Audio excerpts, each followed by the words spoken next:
Hi doctor, good afternoon. నాకు కొన్ని dental ట్రీట్మెంట్లో doubts ఉన్నాయి, క్లారిటీ చేస్తారు డాక్టర్? షూర్గా. ఇప్పుడు డెంటల్ ట్రీట్మెంట్ మన టీత్ పెయిన్ లేదు, ఏమీ లేదు అంటే క్లినిక్ వచ్చే అవసరం లేదా మ్యామ్? నో, అది రాంగ్ యాక్చువల్లీ. మీకు ప్రాబ్లం ఉన్నా లేకపోయినా ఎవ్రీ 6 months ఒక డెంటల్ విజిట్ తీసుకున్నారు అంటే we can prevent further dental related issues అన్నమాట. సో ఎందుకు అంటే మీరు డెంటల్ ప్రాబ్లమ్స్ మీకు లేదు అని మీరు అవాయిడ్ చేశారు అనుకోండి, మీకు ఏ పెయిన్ రిలేటెడ్ కానీ మీకు క్యాల్కులస్ రిలేటెడ్ ఏదైనా ఉందా అని you can't recognise it by yourself. Only dentist can tell you whether you have problem or not. So that మీరు ఎవ్రీ 6 months మీరు తెలుసుకున్నా లేకపోయినా మీరు వచ్చారంటే మీకు ప్రాబ్లం ఉందా లేదా అని మేము చెప్తాము. సో దట్ ఫర్దర్ లాస్ ని మీరు ప్రివెంట్ చేసుకోవచ్చు అనమాట. Then it will not lead to severe dental related problems. Ma'am, నాకు ఇంకొక డౌట్ ఉంది మ్యామ్. స్కెల్లింగ్ చేసుకుంటే పళ్ళు లూజ్ అవుతుంది అని చెప్తారు కదా మ్యామ్, ఎలా మ్యామ్ అది? అది కూడా one of the biggest myth.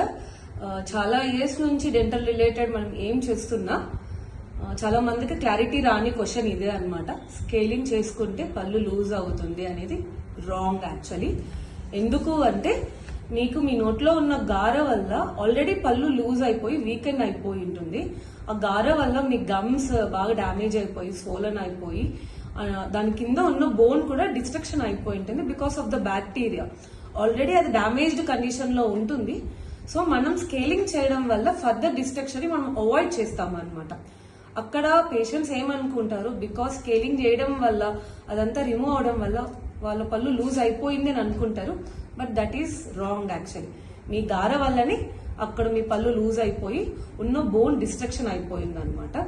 మనం ఎందుకు ఈ ట్రీట్మెంట్ చేస్తాము అంటే because of bacteria which is loaded in your calculus that will go into your blood stream, మీ రక్తనాళాల్లోకి వెళ్ళి it will lead to further destruction. మీ సిస్టమిక్ రిలేటెడ్ ఇష్యూస్ అంటే కార్డియాక్ రిలేటెడ్ ఇష్యూస్ లేదంటే ప్రెగ్నెన్సీ వాళ్ళకి కూడా చాలా ఇష్యూస్ వస్తుంది. అందుకే it is very important to go for scaling. Last లో ఏమంటే స్కేలింగ్ వల్ల మీ పళ్ళులు లూజ్ అవ్వదు. ఓకే మ్యామ్, ప్రెగ్నెంట్ లేడీస్ కి ఏదైనా డెంటల్ ఇష్యూస్ ఉంటే అవాయిడ్ చేయాలా లేదంటే వచ్చి ట్రీట్మెంట్ తీసుకోవచ్చా మ్యామ్?